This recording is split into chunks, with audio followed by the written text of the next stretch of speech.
আসসালামু আলাইকুম প্রিয় দর্শক, সবাই কেমন আছেন? আশা করি সবাই অনেক ভালো আছেন। আজকে হলো কয়েকদিন যাবত শুক্রবার বলতেছিল চিকেন বিরিয়ানি খেতে, কয়েকদিন বলতেছে চিকেন বিরিয়ানি রান্না করার জন্য, তো রান্না করে ফেললাম আজকে অনেক গরমের মধ্যে।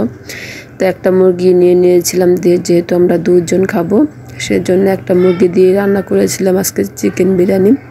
তো মুরগিটা সুন্দর করে কেটে ধুয়ে আমি পরিষ্কার করে মাঝখানে একদম কেটে নিয়েছি, কারণ হলো যেন মশলা যায় এই জন্য। এখানে আমি পরিমাণ মতন আদা রসুনের পেস্ট আর তো সাথে মিষ্টি দই দিয়ে দিলাম, টক দই ছিল না তাই কিছুই দেয় না। আর হলো একটু লবণ, আর দিয়ে দিলাম শুকনো মরিচের গুঁড়া আর সমস্ত মশলা একসাথে ব্লেন্ড করা, হালকা ভেজে ব্লেন্ডার করে নিয়েছি আর কি।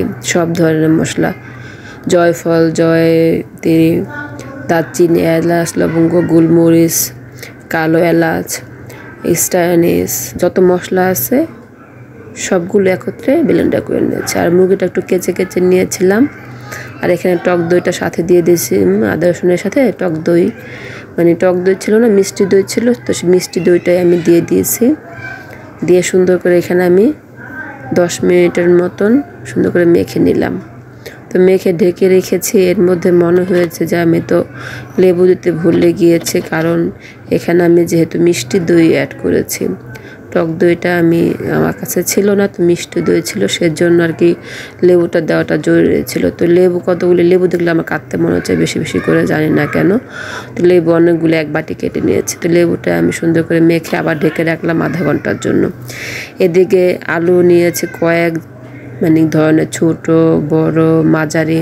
তো চুলায় 2টা হাঁড়ি বসে দিলাম, একটা কড়াই আর হলো একটা যেটা হলো কি বিরিয়ানিটা রান্না করব, একটা হলো আলু ভাজবো, একটা বিরিয়ানি রান্না করবো, দুই চুলা বসাই দিচ্ছি। এর মধ্যে আদা একটু মরিচের গুঁড়ো, একটু লবণ দিয়ে জাস্ট মেখে নিয়েছি আমি। ভয়েস ওভার দেবো কি দেখেন, আশেপাশে এত চিল্লে কান্নাকাটি, বাচ্চা কাছে থাকলে কান্নাকাটি করবে, কিছুই করার নেই।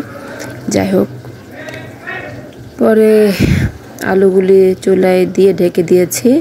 আর মুরগির মাংসটা এর মধ্যে আমি একটু অল্প ঘি দিব, কারণ হলো অল্প ঘিটা দিয়েছি এই জন্য, কারণ আমি খাবো, আমি এমনি ডায়েটে আছি, বিরিয়ানি দেখলে তো খাবোই একটু, রান্না যেহেতু করছি সেই জন্য অল্প একটু ঘি দিলাম।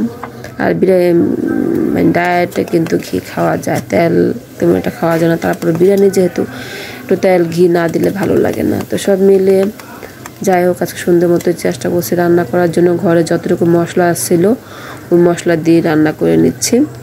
আর হালকা করে একটু পেঁয়াজ ভেজে নিলাম, পেঁয়াজটা হালকা ভাজা করে নিয়েছি, একদম ভাজাও না কাঁচাও না। তো বেরেস্তা দিব ভাবছিলাম, তো বেরেস্তা আমার আছে, লাগলে দিব, না লাগলে না, এমন একটা অবস্থা। বেরেস্তা আমি দিইনি। তো বাটিটা ধুয়ে সামান্য একটু পানি দিয়ে দিয়েছিলাম, আর একটু কিশমিশ দিয়ে দিলাম ছিটাই, আর কাঁচামরিচ কিছু দিয়ে দিলাম। কাঁচামরিচটা আমি মাঝখানে ফেলে দিইনি, এভাবে আস্তে দিয়ে দিয়েছি, ঢেকে দিলাম। যা মাংস এদের যেহেতু কক মুরগি হতে 10-15 মিনিটে সিদ্ধ হয়ে যাবে। তো এই ফাঁকে আমি অন্যান্য কাজগুলি করে নিয়েছি। চালগুলি এখানে আমার অর্ধেকটা চাল ছিল বাসমতি চাল, তো এটা একদম সরু চালগুলো আছে সেই চালটা, এটা বাসমতি। আর বাসমতি কিন্তু আতপ চাল, তো এই জন্য যতই করি না কেন আমার মনে হয় যে আমাদের দেশের চালগুলির ভাত খেতে বেশি মজা। যাই হোক, তো আতপ চাল বাসমতি চাল দিয়ে একদম কাচ্চি বিরিয়ানি বেশি মজা লাগে। যেহেতু আমি এটা বিরিয়ানি করবো এই জন্য আর কি আতপ চালটা আমি চুজ করে নিয়েছি, বাসমতি চালটা। আমার কাছে বাসমতি চালটা আতপ চালই মনে হয়, কার কাছে কী মনে হয় আমি জানি না, আমার মনে হয় যে বাসমতি চালটা মনে হয় একটা আতপ চাল।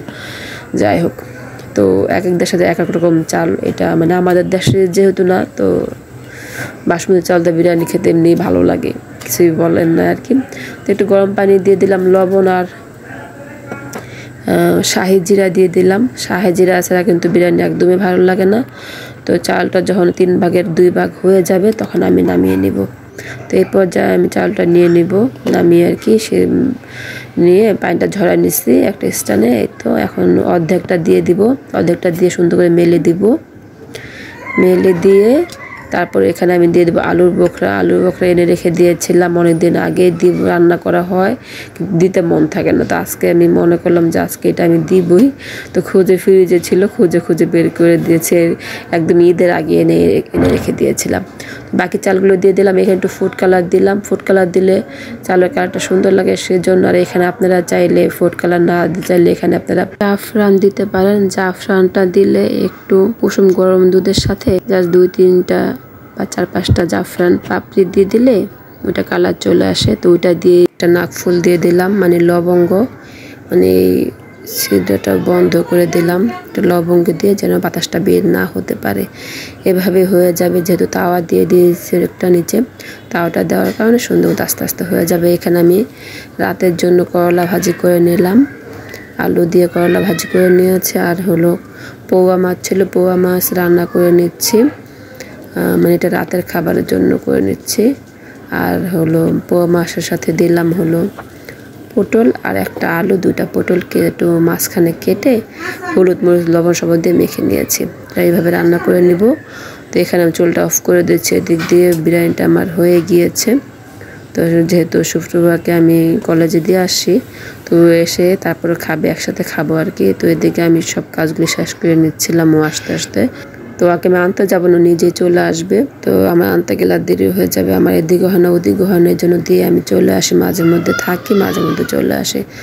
তো এদিকে আমিও তরকারিটা রান্না করে নিলাম রাতের জন্য আর কি। তো রাতে তো জাল করতে হবে, এই জন্য আর কি বেশি একটা জাল করলাম না, অল্প পানি রেখে নামিয়ে নিলাম। এদিকে বিরিয়ানিটাও আমার হয়ে গিয়েছে। শুক্রবার চলে আসে, গোসল করে চলে আসে আর কি, ও এসে গোসল করে নিচ্ছে আর কি। তো এদিকে আমি খাবারগুলো সাজিয়ে নিচ্ছিলাম।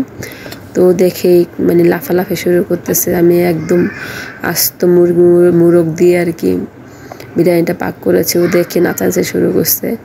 ও হলো মানে অনেক খাবে না, খাবে একটুই, মানে দেখলে সে মহা খুশি। মানে সে অনেকদিন যাত বলতেছিল বিরিয়ানি খাবে। তো আমারও সময় হয় না, দৌড়াদৌড়ি থাকি, দেখি থাকা পরে নানান দিক দিয়ে দেখা গেছে ঝামেলার মধ্যেও আসছি। তো এই জন্য আর রান্না করা হয় না, গরম সব মিলে আর কি। তো আজকে যে ভাবলাম যে ওকে আমি সারপ্রাইজ দিব, ও দেখলে খুশি হয়ে যাবে বিরিয়ানি করবার জন্য। তো ঠিকই আয়সায় ও তাড়াতাড়ি গোসল করতে চলে গেছে, বিরিয়ানি খাবে, খুবই খুশি, মহা খুশি সে। আজকে আস্ত মুরগি দিয়ে সে বিরিয়ানি খাবে। তো একটুখানি খেয়েছে, বেশি একটা খেতে পারেনি, যেহেতু বাইরে থেকে আসলে কিন্তু এমনি অনেক খাওয়া যায় না। তো এই তো আজকের রেসিপিটা সবার কাছে কেমন লেগেছে সবাই একটু কমেন্টস করে জানাবেন। খুব সহজভাবেই রান্না করে দেখালাম, মানে ঘরে থাকা মশলা দিয়ে। আর এই দিক দিয়েও সালাদও বানিয়ে নিয়েছে, বের হয়ে গোসল করে বের হয়ে সালাদ কেটে দিয়েছে, নামিয়ে পরে বের হয়ে না মানে সালাদটাও মেখে নিল। তো আমি বললাম তুমি আগে টেস্ট করবো, আমাকে বলতেছিল বসার জন্য। আমি বললাম না, তুমি খাও, পরে আমি খাবো, তুমি খাওয়া পরে থাকলে আমি খাবো। ও বলছে না একসঙ্গেই খাবো, তুমি বসো। তো আমি বললাম ঠিক আছে, আমি বসতেছি, তোমার সাথে আমি বসবো, তুমি তারা এগুলি একা খাবা, একসাথে সব খাবা না, তো আমি একসাথে তোমাকে নিয়েই খাবো, সমস্যা নেই। তো আমি ভিডিওটা শেষ করে দিয়ে এলাম এখানে। তা আমিও খেতে বসলাম ওর সাথে। তো আজকে সবাইকে বলবো আমার চ্যানেলটা এখন যারা সাবস্ক্রাইব করুন না, সাবস্ক্রাইব করে রাখবেন। আর যারা পেজ থেকে দেখতেছেন অবশ্যই ফলো দিয়ে রাখবেন। তো আজকে এই পর্যন্ত, সবাই ভালো থাকবেন, বেশি বেশি লাইক শেয়ার করে দেবেন ভিডিওটা। সবাই ভালো থাকবেন, আমার জন্য দোয়া করবেন। আল্লাহ হাফেজ সবাইকে।